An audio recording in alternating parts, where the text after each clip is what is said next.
The Iowa legislature right now is considering a bill that would make schools post their coursework for parents to review ahead of time and make it easier for parents to get a book banned from a school library, for example. Reporter Travis Breeze live right now with how the impact it might have on school districts and thoughts from at least one parent tonight.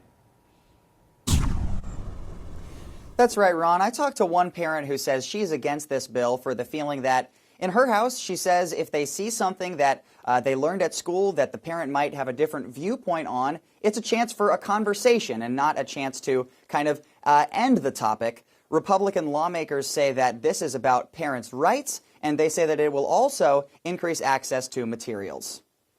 My kids have read some pretty, tough topics. I know they just covered like the Holocaust and World War II recently in middle school, and that led to some really good conversation though. Amber Young is a mom in the Waterloo Community School District. She says she's never had an issue getting a document from a teacher or asking why something was taught. If you're engaged with the education, you're engaged with your child, and you're engaged with regular dialogue with the teachers, you don't need any of this. She believes the current transparency bill does not have the right intentions and sends a message that schools have an agenda outside of education. I disagree with the notion that this bill is an attack.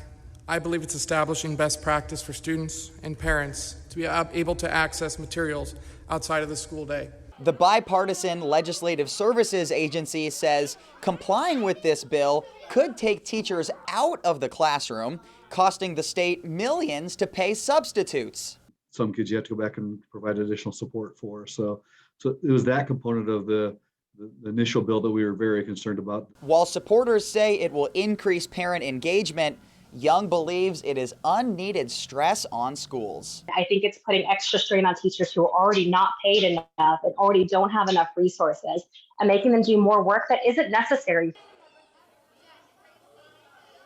The bill did pass out of the House yesterday, but before it happened, two amendments were added. One that clarified that special ed teachers do not need to post these materials, and also saying that it's only textbooks and other core materials, not internal lesson plans that the teachers do themselves. Live in Iowa City, Travis Breeze, News 7 KWWL. Now, Travis, thanks for the update. By the way, Iowa school districts would have until the start of the 2024-25 school year to start complying with this bill if it does become law in this current legislative session.